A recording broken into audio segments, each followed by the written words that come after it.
So we're here installing a big multi-lift slide on this rear facade, and we flew these panels in yesterday with a crane. We've got two operable panels, two fixed panels. This unit came from Germany with the rest of the windows, and so now we're kind of getting it all assembled. But part of the challenge you face with something like this is just handling the weight of these units. Each one of these four panels weighs about 1,000 pounds, so we've got a vacuum powered suction cup that we use to handle this glass. And one of the nice things about this house and the parapet wall is that there's no eave, and we're able to get the crane right against the wall and get these glass panels into place. So you can see over here we've got one fixed panel installed already, and this unit had to come broken down since it was so tall it won't fit on a shipping container, and that's kind of one of the challenges you face with stuff coming from overseas. Is a lot of times it has to be broken down and shipped. So we build up the outer framework, and then we're able to use our vacuum lifter and a crane and fly these panels into place. These doors are pretty finicky, being a lift and slide.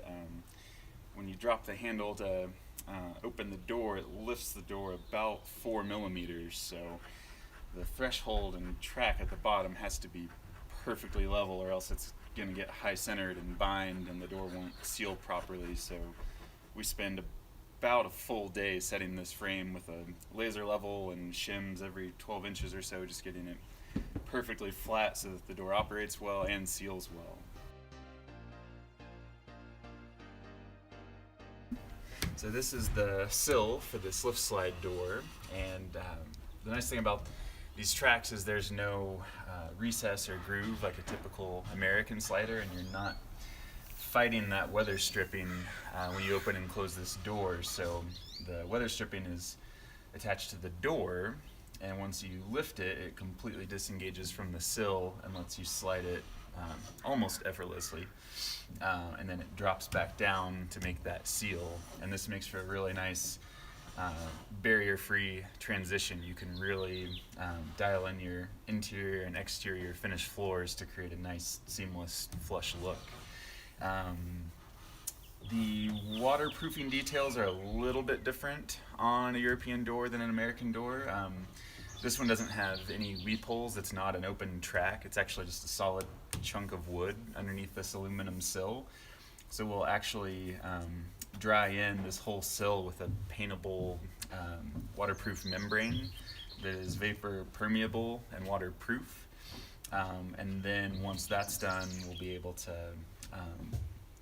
put our exterior finished floor right up to the sill and not have to worry about water issues on here.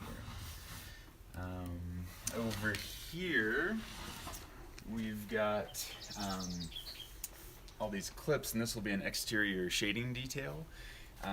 So this window system from Potzen in Germany actually has an integrated exterior shutter system, which will provide shading for this house as well as protection and even of storms.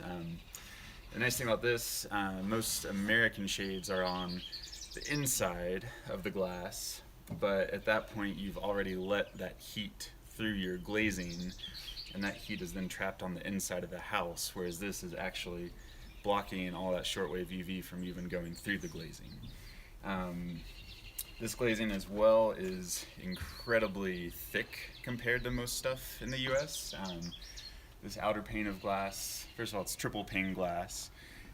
This outer pane is 8 millimeters thick, so about 3/8 of an inch, and then the other two panes are 6 millimeters, so that's where all the weight of these comes from. Again, this 8x9 panel weighs about 1,000 pounds, so machinery becomes completely necessary to maneuver these things into place. Let's see, this glass is also kind of tuned to the environment, I guess, here for optimal heat gain. So the solar heat gain coefficient of this glass is about 50%, meaning it's letting in about 50% of the incoming energy from the sun for free heat. And most glass in the US is trying to block that, so you can downsize your AC, but this is just a much smarter way in this climate, especially where we have more heating days than cooling days, to lower the energy bill of this house.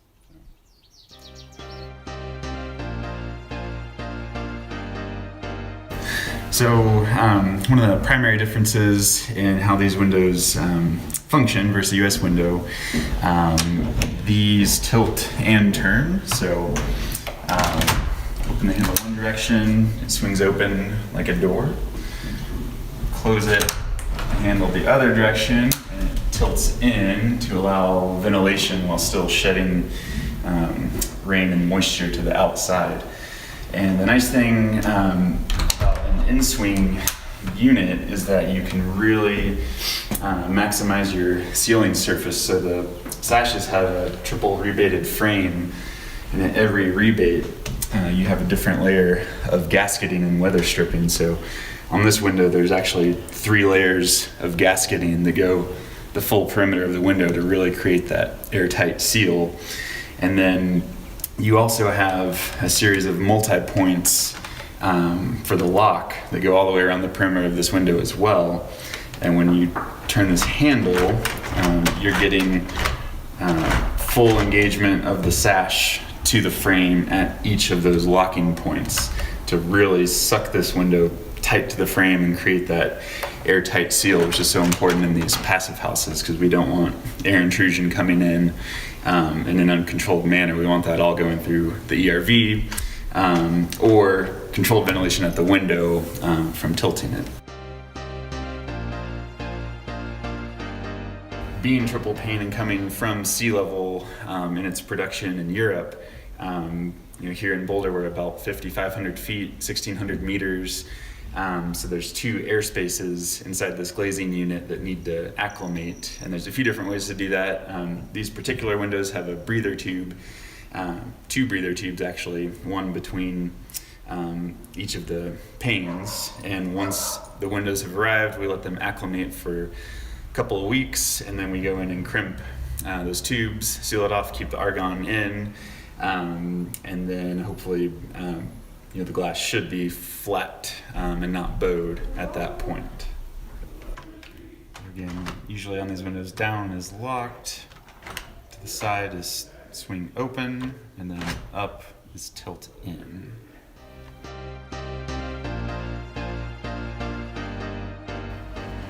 So a little bit different installation method of a European window versus an American window. Most American-made windows have a nailing fin, and so that butts up against the face of your framing and kind of registers the depth of the window. This particular wall assembly is a double stud wall, so it's 2 separate 2x4 walls that are 16 inches interior to exterior. Behind this Sega membrane, which is the WRB, there's taped plywood for the air barrier. And you'll notice this window is inset into the rough opening about 6 inches, and that will let exterior kind of wrap in and help thermally insulate this window frame even more, because that's where you're losing most of your heat.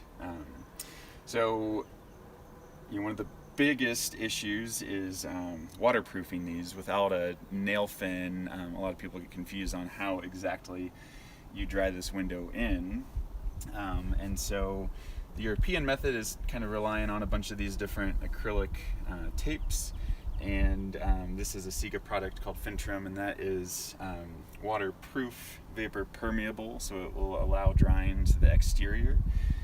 So we've sloped this sill on the rough opening, and this tape goes all the way underneath to protect the rough opening, and then it's taped on the face of the window just like you would a nail fin, out and over, and this is basically the weep point on this window behind the cladding. So this aluminum cladding is actually stood off the window frame with nylon spacers, and so any water that does penetrate that can then drain out between the wood and the aluminum and out onto a metal flashing or whatever your finished detail is going to be.